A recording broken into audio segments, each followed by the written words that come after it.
Hi, everybody, and welcome back to the show. It's time for another classic Rachel RayGun update. Rachel RayGun update. The gift that keeps on giving. Rachel RayGun, of course, she is the famous, widely mocked Australian Olympic break dancer who we've covered on the show because she is one of, if not the most interesting story to us on the show for 2024. Just a very interesting cultural exploration of the landscape of the internet and Australian and global irony culture, how to monetize attention. She's back in the headlines again this week.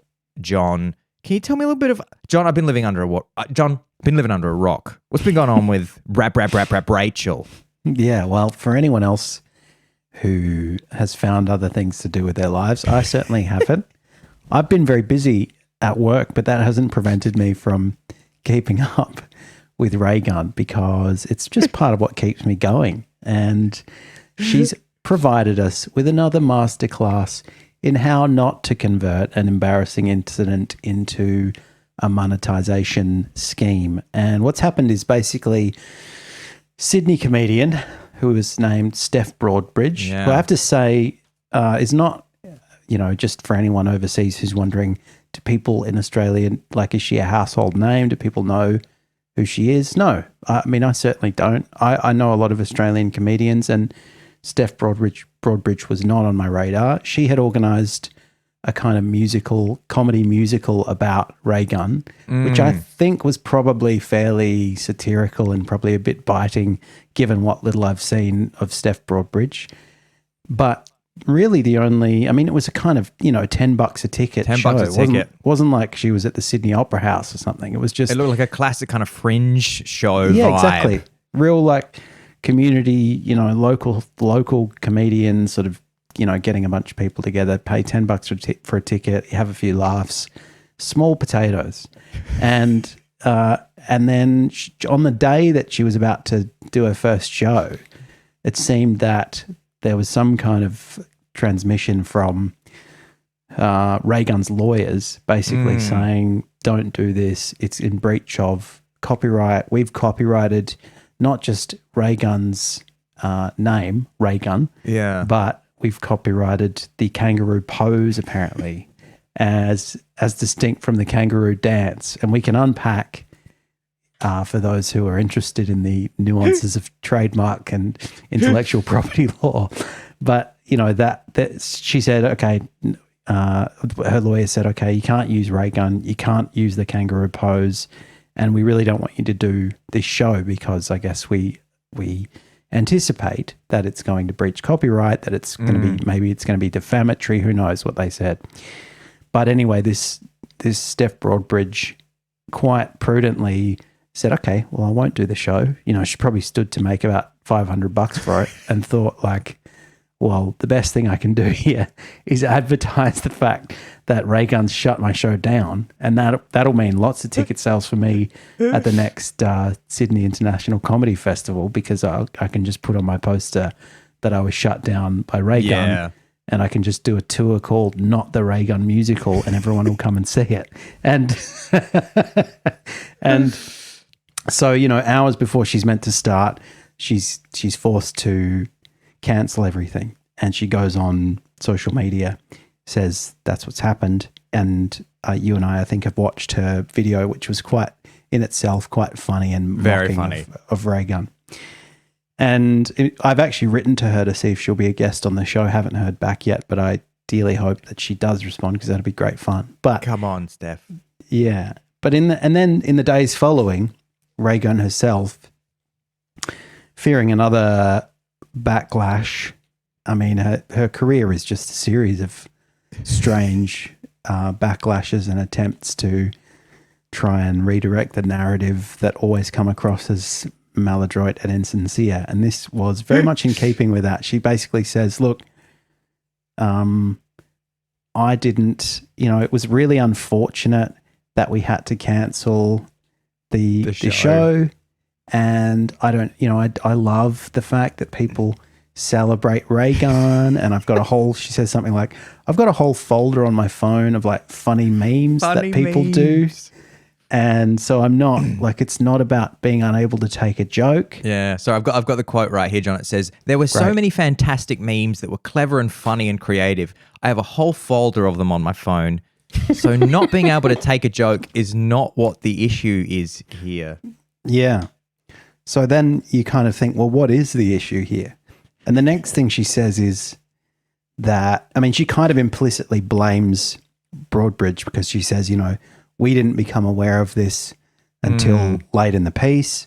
Maybe if she told us she was going to do this, I mean, it's like, well, it's a free country. Why would she need to tell you? Also, the fact that she would have, like, it would have been more ridiculous if Steph Broadbridge had been like, oh, it's appropriate for me to reach out to RayGun, who's obviously like, who was just on Richard Branson's yacht doing, you know, appearances. I'm sure she's got time to get back to, like, it's so small potatoes. It's like saying, it's like if I wanted to do Michael Jackson, the Fringe musical, and Michael Jackson's team was like, well, Alex should have contacted us. We're very easy to get in touch with. And we have time and we're interested in this caliber of show. So it would have been fine. Exactly. So she says, you know, so I've got a quote here. The reason we did that is because we were notified that there were applications from other parties trying to, I've skipped ahead. RayGun's lawyers got in touch with the venue and threatened legal action. Broadbridge says, RayGun says she trademarked her name and famous kangaroo silhouette pose to block others from using it. The reason we did that is because we were notified that there were applications from other parties trying to trademark my name and image for commercial purposes. She then says, well, like, I'm not in this for the money. I've got lots of offers to do reality TV and I've turned those offers down. Now, really the only, as somebody pointed out to me yesterday, a fellow lawyer, really the only reason you assert intellectual property rights is for money. So to say I'm not in this for the money, well, then let her do the show. There's no other reason. If it's not about not being able to take a joke and it's not about money, you've run out of reasons to shut down the show. And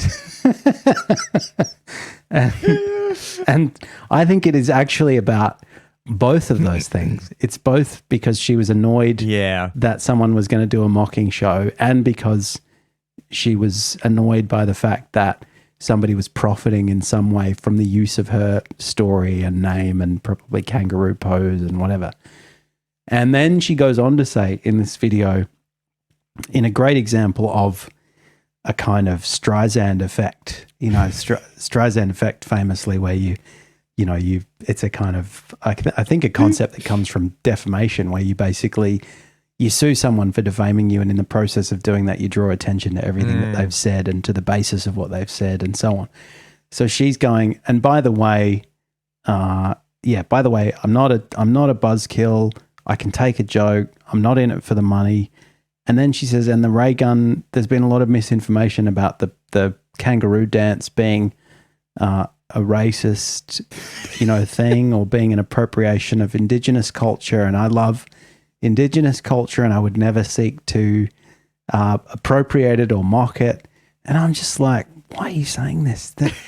Like, I haven't heard that. And I just like, neither did I. And it's like one nut job on as like the 9,000th Instagram comment. Exactly. Wrote, this is mocking Indigenous Australians, and she's going, oh, or a lawyer's probably saw it and went, you better get out there and say that you're not mocking Indigenous Australians. Yeah. And then, she didn't trademark the kangaroo dance, she says. And it in no way mimics Aboriginal dance. Instead, I mean, this is so weird. She says it in no way mimics Aboriginal dance. It was instead inspired by the Australian Olympic mascot BK, the boxing kangaroo. And I wanted to represent and celebrate that spirit. And you go, well, I actually don't think that's plausible. So maybe it is mimicking Aboriginal dance. Why didn't she just say it's mimicking a kangaroo? Exactly. Like it's not talking about the Olympics. I didn't have Aboriginal people in mind or a mascot. What I had in mind was I'm an Australian breakdancer, so I'll do a kangaroo dance. It's not that. Like, nobody really needed an explanation. So it was this kind of series of own goals. And also it came across, as unfortunately she has on a number of occasions, and we've talked about this in previous deep dives, as quite sort of insincere and defensive and kind of passive aggressive, and also as very planned. Like, she almost appeared to be looking off screen. She's reading it off. Yeah, you can see that she's looking off screen. It appears that she's looking at the camera, and then she looks up quite a lot. So she's clearly reading it off something and trying to come across as though it's off the cuff. And boy, does she have a weird way about her, RayGun. This is what I love. Every time I see her, I just I can't stop slapping my knee and just going, what a weird person you have to pretend. Either you are, Rachel, or that you have to pretend to be in order to sell this new thing of, oh no, I'm not an international joke. I'm not famous for people laughing at me. I'm famous for something else that I can't really define. And so the way that I'm gonna interact with the media is this kind of very bizarre. Everything has to be slightly ironic. Everything has to, like, when she talks, she was on the red carpet at something recently, and she does this thing where people ask her things, and she replies in this kind of very obvious sarcasm to control. Yeah, that's really what I wanted. That's crazy. I've seen so many funny things, and I'm like, did I want to be famous? I really wanted my life turned upside down like this.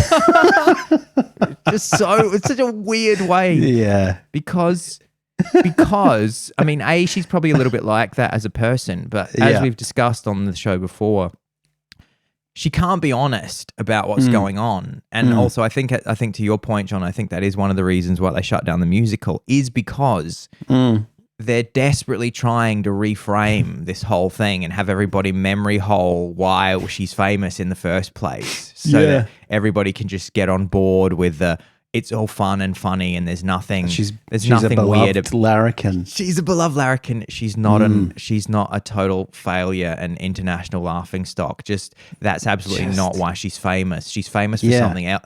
For something else. Oh, what is that? Oh, just creativity and spirit and memes. and because of that, she can't be honest when she's appearing in anything. I would be terrified if I was her every time I did an interview, because I'd be sitting down going, fuck, I have to like try and pretend why I'm famous. Like, and I can't have, I hope my media team insisted to the FM radio shock jock drive time team that they don't point out why I'm famous. Give them I hope they gave them the stock lines, which is that I'm Aussie legend and absolute character legend and national icon, treasure hero, sweetheart. Yeah, exactly. And then anyway, then just as an epilogue, her legal management team released its own statement, and and then she actually, I just want to give a few quotes from Broadbridge because she's great. She says the legal team instructed her against doing the kangaroo dance because Gunn, quote, owns it. And she said, that one did puzzle me. I mean, that's an Olympic level dance. How would I possibly be able to do that without any formal breakdancing training? So good. So good. And then she says, anyway, to alleviate the concerns of RayGun's lawyers, I'll be changing the name of the character to RayGun with an I. I hope that fixes everyone's concerns. And then our legal management team says, while we have immense respect for the credible work and effort that has gone into the development of the show, we must take necessary steps to safeguard Rachel's creative rights and the integrity of her work. This action is not intended to diminish the contributions of others, but rather to ensure her brand is properly represented and protected in all future endeavours. Now, I think if I was RayGun, or indeed her PR people, I would just say, look, either we let this show go ahead, or, because like, who fucking cares? Nobody's... Oh, my camera's doing weird things there. getting a bit of how the sausage is made, and or we clamp down on it and say, no, this is fucked. We're not letting it happen, and we don't give anyone really an explanation because we just think, well, that's that's how we're just playing hardball because we want to get money. So we don't. Everyone just goes, well, maybe there was some legal basis to that. Anyway, whatever. Like nobody knows who this woman is, and it just leaves the news cycle, and that's it. But instead, she's ensured that everyone's kind of annoyed by it and very taken up with the story. And then she ends by sort of saying, look, RayGun ends her statement by saying, look, just remember that when you make these comments that there's a person out there with family and friends. And it's like, sorry. So you've started off like the only reason you're in the news is because you've cancelled someone's show. And now you're saying like, I'm the victim here. That's like, right. The Instagram comments were all like, the person who made the show has the family and the friends. Yeah, that's right. It's very odd. And I think it might be the beginning of the end of RayGun because I think that this has always had difficulty working itself out as a narrative, partly because of how she's mismanaged it. And it was pretty precarious standing before this. And now everyone's like, yeah, well, now I feel like we should have mocked her stupid dance. And that's where it'll end. People go, we were right. Our instincts were right the first time around. She isn't a sweetheart. She's a nuisance and she's a bad dancer. That's it. And part of this whole thing is that she has to come across in order for this to be monetizable and for her to keep getting the bag, people paying her to redo the dance and everything and pay $50,000 to get her at their corporate event. She has to be likable, and she's just not. She's really not likable, and I think the problem because it's so funny because I think we'll do a supercut, John, maybe as a bonus for Patreon members. We'll do a supercut of how we've been talking about RayGun since the Paris Games because since it happened, we have said, okay, how's this going to go? She's got a ton of attention for being widely mocked, which has become a very famous, popular way in the last 20 years on the internet. Is you get a lot of attention on the internet if you try your best at something and you just fall flat on your face, and the internet laughs at you. And then you decide, well, this is an opportunity to make money. I have to swallow my pride and just be the I didn't do it boy. We should call it the I didn't. Should maybe call it the I didn't do it boy effect or something. Totally, that's what it is. And I think the mistake that she made is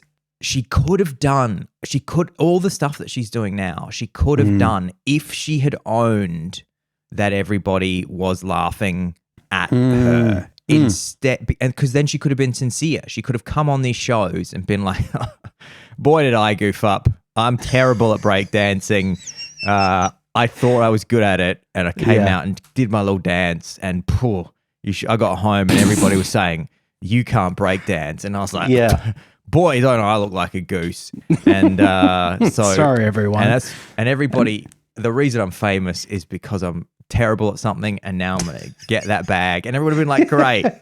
Yeah. Like, we're on board with this. Instead, and in fact, people would have gone like, don't say that. That's right. You gave it a good shot. You're all right. She would have gone, guys, don't be silly. I'm here on the show because I was widely mocked. You loved laughing at me. What a goose. But now I'm going to try and get that bag. And she could have just been herself. Or she should have not tried. She should have just gone away and said, "Look, this was too embarrassing. I can't. I don't want to deal with the fact that the world is laughing at me. Fuck you, people. I'm going back to being an academic. I'm going back to being an academic, exactly. But she's chosen this weird midpoint, and this is what happens. A great example of now. Sorry to interrupt, but my camera's doing strange things. I'm just going to have to. I've only got a couple. I've only had a couple of flicker offs. Is it? Okay. Still, as long as it's still coming through, that's fine. all still coming through. And so, a great kind of thing that's evolving in real time, which provides a real contrast point, is the people involved, particularly the interviewer involved in the recent interview for Wicked, which we also talked about in recent episodes of the show. Cynthia Erivo, Ariana Grande, and a woman who professed to be from the world of queer media, who said that people are holding space for the lyrics of one of the songs from Wicked. And everyone was like, what the hell does that even mean? People are holding space for lyrics and finding their power in that. And it's this kind of very schmaltzy moment of Hollywood people kind of fawning over each other about this sentiment that didn't really even make any sense. And it obviously overstepped the mark of people's tolerance for Hollywood bullshit, because there was a fair bit of blowback.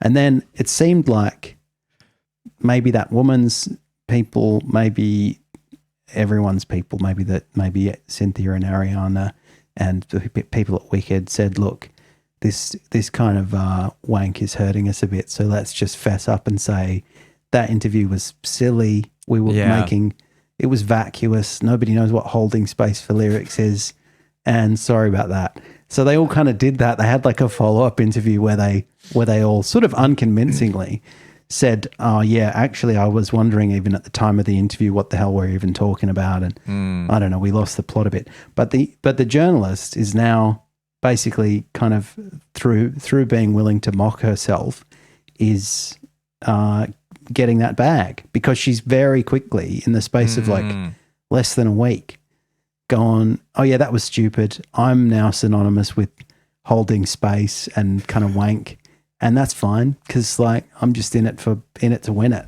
and you know, you got to ride the wave when it comes to you, and you can't say, well, this isn't how I wanted to be famous.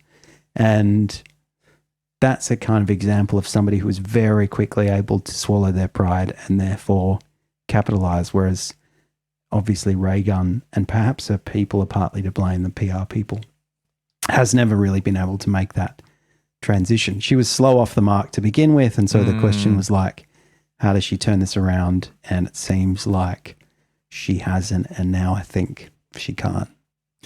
She's done. And now she's finished. Oh man, there's going to be so many updates to follow the wacky world of Rachel RayGun, because now she fights. Now she has this battle where she has to like keep pushing this, and there seems to be a very diminishing amount of goodwill for her on Earth. Exactly.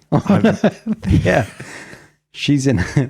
She's gone from breakdancing to just breaking, and she's in the battle of her life.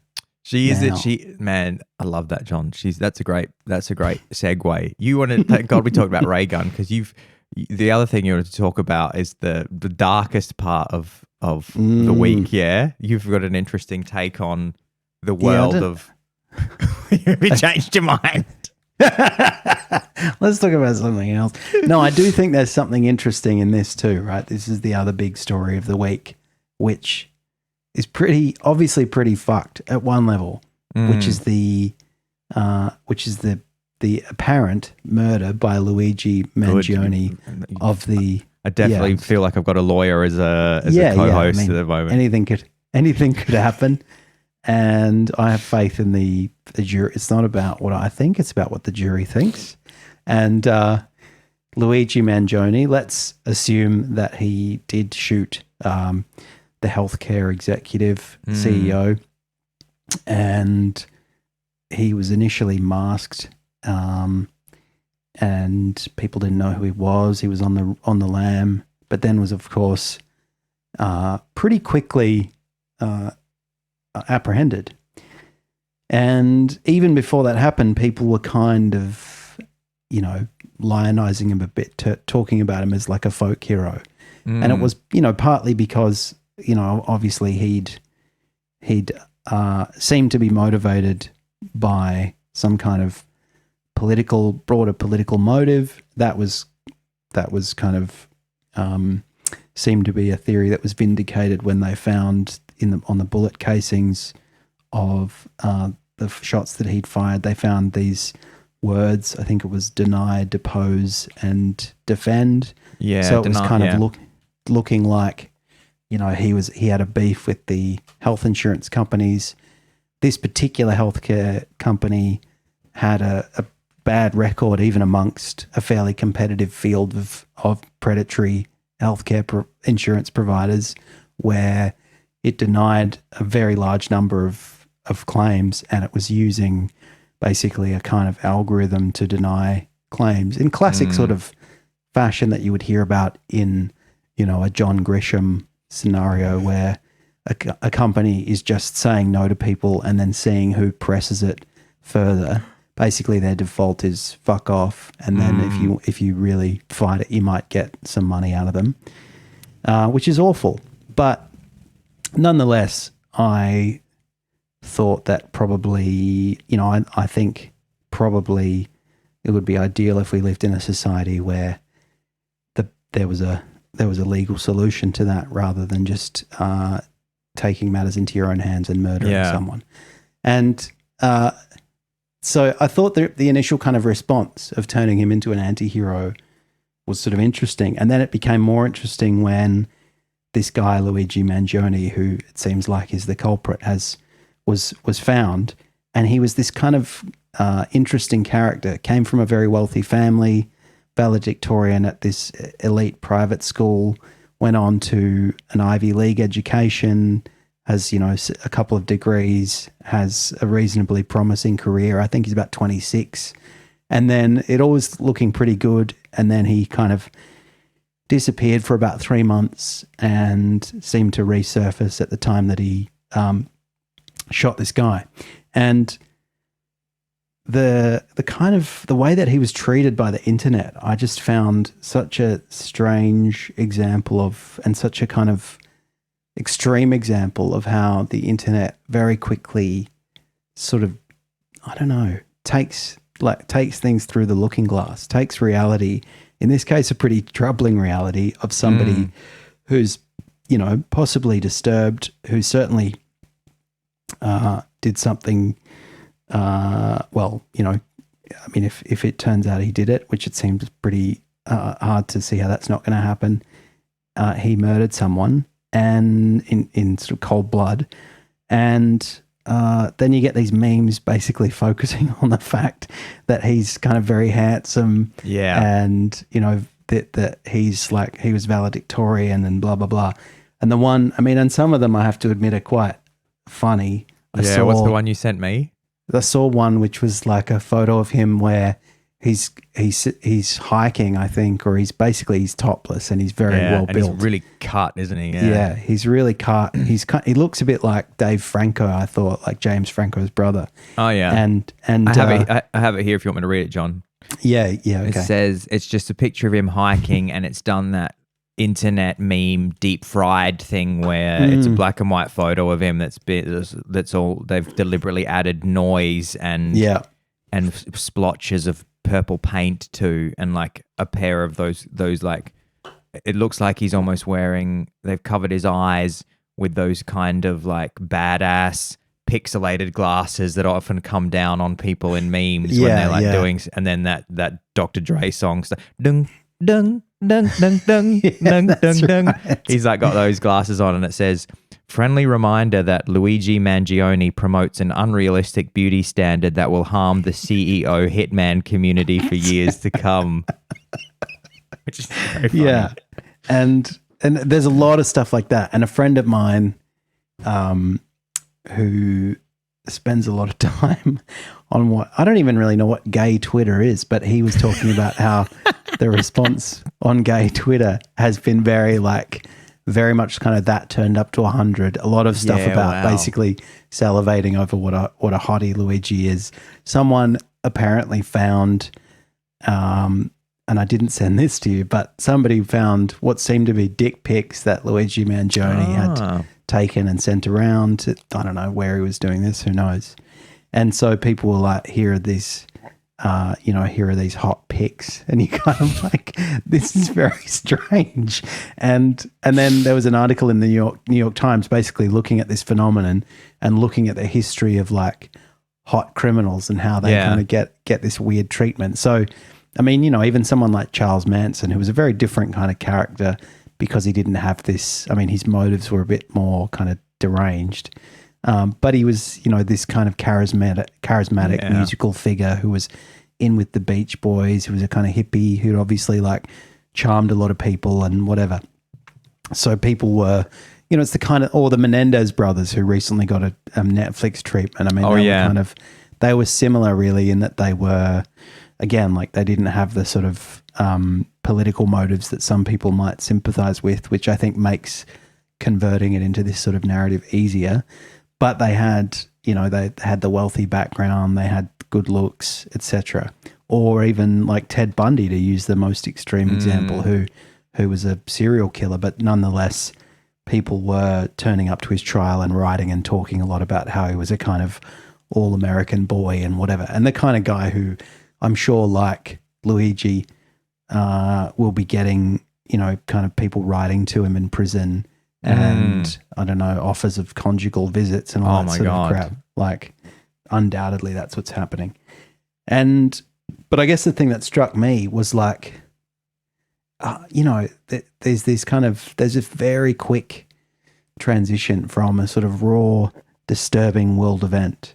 It's sometimes only a couple of hours now where people will go, okay, I'm going to be the first one to kind of rip the Band-Aid off and just say, look, here's something funny about what's happened here, or here's something absurd that we can all like laugh at, which requires you to basically suspend your more human reaction to what's happened and just kind of look at it through this sort of ironic lens of the meme world. And I don't know, it just struck me as like, yeah, maybe 10, 20 years ago that would have taken weeks or months, and now it takes like an hour, and people are like, this has happened, and then people sort of start snickering at the funny side of what's happened, and then it just, these memes take on a complete world of their own. Yeah, it's so weird. There's a few ingredients. One is that he's hot, and then second is that there's not a lot of sympathy for the victim because of the industry that the victim. If Luigi had killed like a single mother who volunteered at an orphanage or something, then it would be a very different. Totally. People would still meme it to some extent, but I don't think he would be the anti-hero that he's become. I was watching Glenn Greenwald on his show in the week, and he was going on about how handsome he was, which I found kind of a bit funny because Glenn's gay, and he was like just going on and on about like not he wasn't doing it in a kind of funny way. He was just trying to deliver the information, just going, Luigi is a very good looking man, and that's why he's being treated differently. But he was really getting into it. Glenn was like, he's a real smoke show.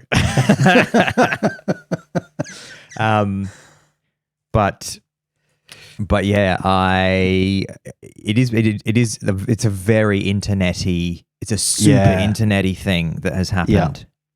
Yeah. And the other thing that it reminded me of, which maybe kind of laid the foundation for this kind of phenomenon where bad people get kind of taken up as weird anti-heroes by meme culture, is Jeremy Meeks, who was known as the Hot Fallon, and that's probably going back like 10 years, I think. And I think that he might have even just been like, people, you know, kind of they look for sort of mugshots of people that they can meme. Oh yeah, I know. So as soon as you said that, I had a picture of him in my mind. I thought, I bet it's this guy, and it is exactly. Yeah, it is. It is. So it's like there was a mugshot of him, and he just looks kind of like a catwalk model. He's got you know, very, very sort of chiseled features, and he's got that sort of darker skin, but these brilliant blue eyes. And he's just a guy who was on the wrong side of the tracks, but won the genetic lottery in terms of his facial features. And then I mean, I think he was in the Crips, and so I don't really know I don't really know what he'd done, but it probably wasn't very pleasant. And then he gets let out of prison, and now he has over 1 million Instagram followers, and I think he's had several kind of high profile modeling contracts and so on. So, it's a kind of interesting, it's an interesting thing. You get objectified and romanticized as a criminal if you're sufficiently attractive. And of course, Australia has its own rich tradition of that, going back to the bush rangers. Mangione, you could probably write a thesis connecting Mangione with Ned Kelly, our very own beloved anti-hero. That's who true. some people will say, he stood for things and he was trying to bring about a revolution in Australia. And other people say, well, he just stole someone's cattle, I think, or sheep, or maybe horses. I can't remember. And then shot a few cops, and he was kind of, had self-aggrandizing views about what this was about, but really, like, he was just a criminal. And it's a similar debate, it's a rich tradition. And then from the just genius from a branding perspective for Ned Kelly to wear the iconic, it wasn't iconic at the time, but he built his own homemade armor with that iconic mask. Yeah. And without that, he's just like a guy that people forget. But everybody, you see that mask and everybody, I loved him as a kid. I don't know where I was getting that messaging, but I dressed up. I drew Mum will remember this. I used to draw tons of pictures of Ned Kelly, like would draw the mask and a little guy with guns, and then I would dress up as him all the time, and they shouldn't have let me do that. My parents shouldn't have let me do that. That's the thing. Like, it wouldn't have been unusual. And then you think, like, well, hang on, this guy was like undoubtedly a criminal, and I guess it's kind of mists of history that softened his image. Exactly, but why shouldn't you be able to, let your kid dress up as Jeremy Meeks, a sexually attractive crip? I'm just watching here. You just have to put on a bald cap and have a little prison teardrop, and maybe have the little mugshot number across you for Halloween. That's right. I mean, how many Luigi Mangionis are there going to be for Halloween? Not in the United Kingdom. I'm going to give you a little bit of a warning. Don't go as Luigi Mangione to a Halloween party in the United Kingdom, because there's a fellow who went as the Ariana Grande bomber and he's just been sentenced. He's awaiting sentence, but he's been found guilty, and he's facing 2 years in prison. I cannot stop thinking about this. That in the UK you can wear a distasteful Halloween costume, and if somebody takes a photograph of it and puts it on the internet, and somebody complains, that you can go to jail. That's like something out from China. Yeah, that's crazy. I don't know that how the likes of Prince Harry would have gone. This is the thing, isn't that incredible? Prince Harry dressed as a Nazi for Halloween a few years ago, and now they're like, oh, but the plebs, if you're just like some sort of nong who like has gone, some like idiot who's just worn a particularly distasteful. I mean, to be honest, I probably would have giggled at it. Like if he'd come to my Halloween party, I'd just been like, oh, that's so wrong, Barry. High five. Yeah, exactly. And so now the Barry, don't be doing that. The poor fucker's like gone to prison like it's 1984. Jesus Christ. Weird. That's weird. Yeah, so probably Ned Kelly's okay. Ned Kelly's I'm fine. not a legal expert, so be careful. I don't know. Yeah, what if I wore a Ned Kelly? Maybe I wore a Ned Kelly costume to a party in Hackney, and somebody said, somebody took a photo of it and put it on the internet and said, somebody complained and said, I'm offended that Alex has turned up as a violent criminal, and then I have to go. That would the irony that then I would be the criminal that would have to go to prison for 2 years. Such is life, you'd say, from the gallows. But yeah, I mean, it would be an interesting experiment to go, okay, I'm let's do an experiment. I've got 10 friends. I'm going to be the guy who threw a grenade at Archduke Franz Ferdinand. That's probably still okay because it's 100 years ago. It's totally a timing thing, isn't it? Yeah, then you can be, somebody from the 40s who did something pretty awful. And then there'll be a point, like your fourth friend will be like someone from the 80s who, somebody will dress up as the Unabomber and people will be like, okay, that's line ball. And then And then if I wanted to go as Muhammad Atta, the lead bomber from 9/11. Yeah, no good. No good. Well, maybe the shoe bomber or someone who didn't achieve as much. Yeah, it's funny. It's funny how there has been a switch, particularly. I mean, everything happens on the internet, but there is like 9/11 jokes and memes now that there weren't even 5 years ago, and not even just memes, but people are just more comfortable now talking about the towers actually existing. I've sent you a couple of posts from nostalgia, like 80s and 90s, that kind of like corporate Wall Street finance nostalgia shit that people love on Instagram. And there's a bunch of posts now that show like that kind of celebrate the Twin Towers. Like these were these beautiful buildings and this is what they looked like inside, and they were dope as hell, and they were this sign of American success and capitalism.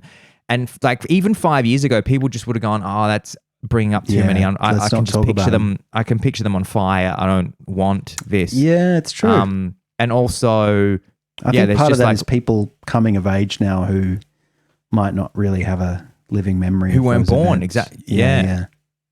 Yeah, exactly. Yeah. And there's just more jokes. Like Tim Dillon is constantly making 9/11 jokes. John, I got a brand new sentence for you that I want you to. Speaking of the internet, we should start every episode with that. Speaking of the internet, I got a phrase that I want you to use at your next dinner party. You ready? Like if somebody says, "Did you see this week? Have you seen this meme this week?"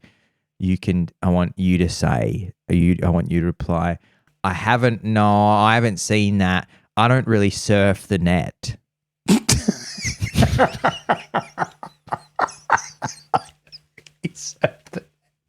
That's great. Yeah. Because it encapsulated in that is the fact that, like, obviously if you said that you were not a person who would be on the internet, it's all in there. It's great. You just say, I don't tic-tac, I don't really surf the net. Yeah. Or even I haven't really surfed the net, as though it's something you might do at some point, but you just haven't dipped your toe in. Like you might have said that in the 90s. Yeah. You know, there's a line from Seinfeld where Jerry finds out about someone getting remarried that he had a crush on, and he was like, "Oh, I got to get on that internet. I'm late on everything." Is that what he says? Yeah. And and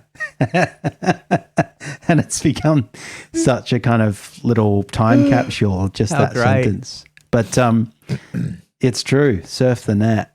I mean, there's a whole kind of barrage of terms, a whole list of terms that people tried to make happen that didn't really, or maybe they did for a while. Surf the net or information superhighway. Information superhighway and surf the net. Surf the net was people love to talk about netizens. Yeah, what happened to? I guess surf the net. It existed for people to get on the internet when it first was kicking off in the mid to late 90s. That's when we were all saying surf the net. When it was really like surfing was a real stretch because it was still very clunky and you were like, it was like I'm going to go to a bookstore website, and now I'm going to go to a weather website, and now I'm going to go to rotten.com. There wasn't a very surfy experience. It was pretty kind of lame and clunky, but now it's a bit more surfy. It's much more surfy now. Yeah. Bring it back. But I think the reason that those terms have gone out of fashion in part is because the internet has become such a ubiquitous and kind of unnoticed feature of how we do everything that it's weird to even talk about it as a distinct activity. Like I'm surfing the net. I mean, well, most people. I was just going to say, it's funny how rarely I even say the word internet these days. Yeah. I mean, there wasn't if anything, there's terms like touch grass, which because it's more distinctive not to be on the internet than it is to be on there. But Yeah, it's true. That is a funny one. It's also going to be just say it next time somebody asks you what you're doing on your phone. Like if you're checking a message and laughing and somebody says, "What are you doing?" and obviously what they mean is, "Can you tell me what's on your phone?" and you just go, "Oh, just surfing the net."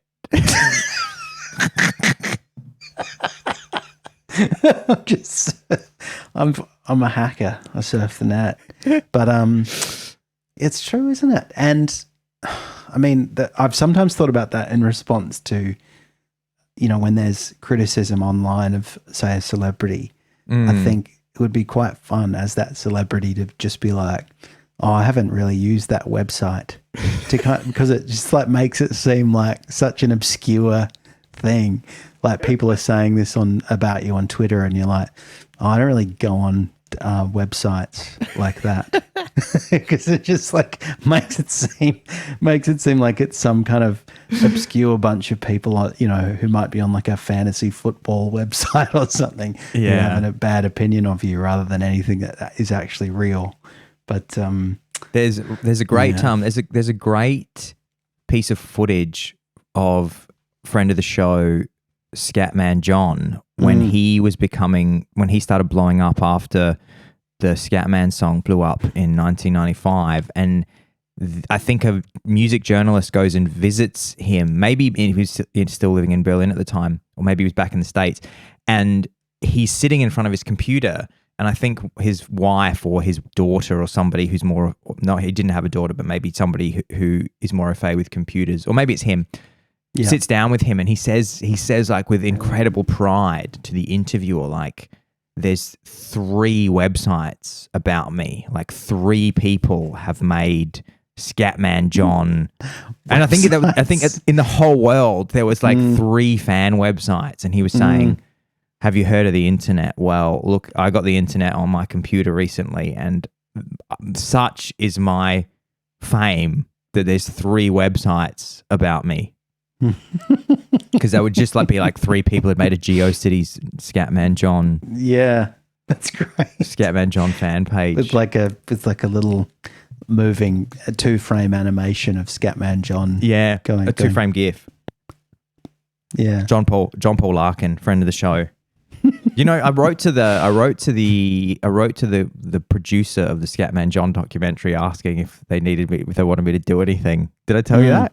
I think you did. Yeah, because we mentioned this on the show before. There is a John Larkin, aka Scatman John, documentary in the making, because he has a really cool life and interesting story. He seemed like he had a very difficult early life, and then became a huge international superstar in his 50s, and then got to enjoy it for a few years, and then died soon after of cancer. And he lived in Berlin for many years. That's actually how he became famous. Is he was a jazz musician in Berlin. He'd left LA to get out with his wife because she was Berlin's real happening at the moment. Walls come down. They're paying people to do jazz. And it's much more scatty right now over there. It's much more scatty over in Europe right now, in Berlin. Yeah. And so there is a documentary about him in the making, and I found the producer on Twitter, and I wrote him a message. And do you want me to find it? I can probably read it out I can read it for you. I said, "Can I? Let me see if I can."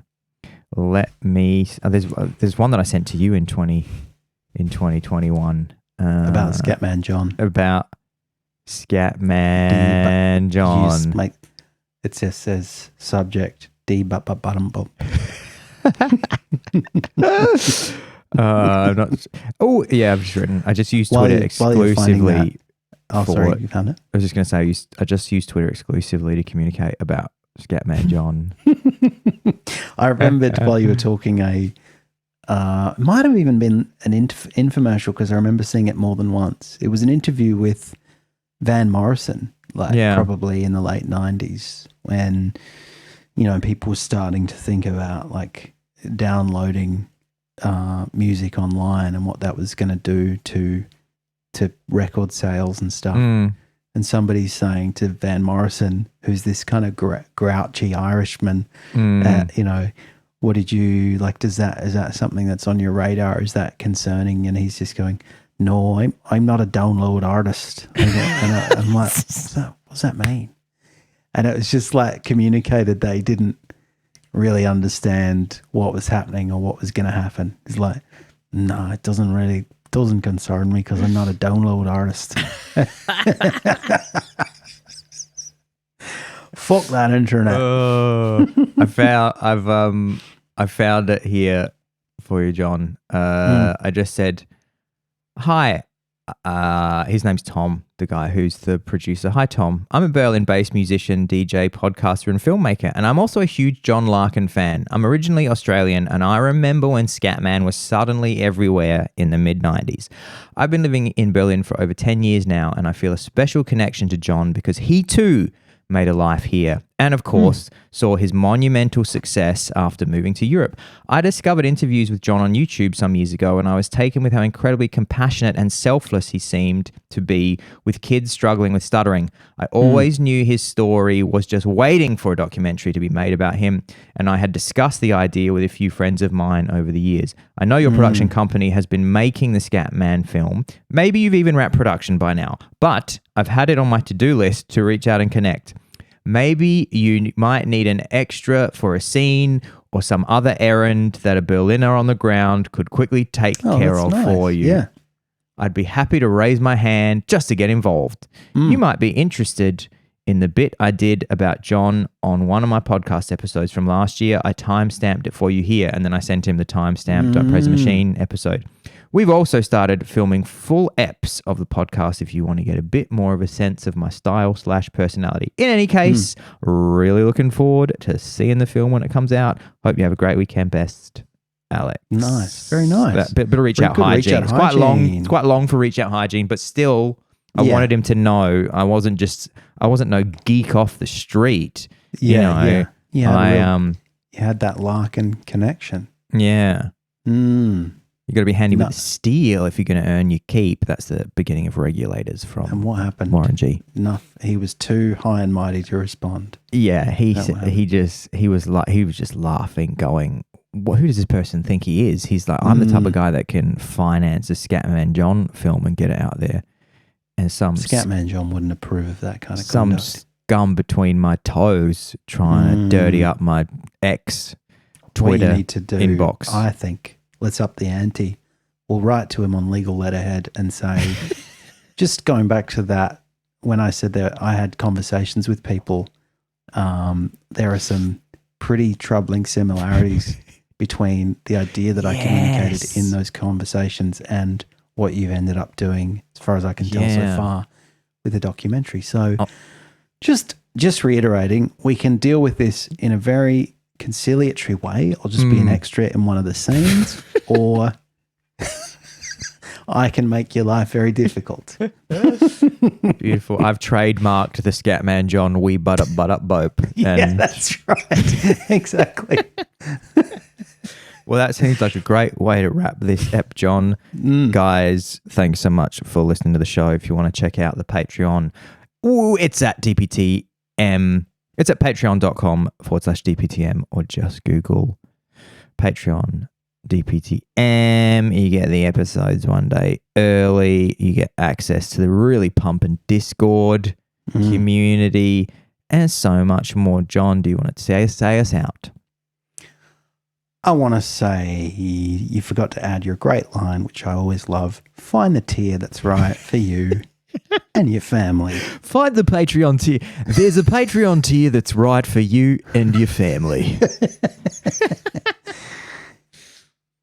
Ladies and gentlemen, it's been a wonderful episode of Don't Praise the Machine. We hope you've enjoyed this deep dive into two of the biggest things currently going on the internet, and happy surfing out there from...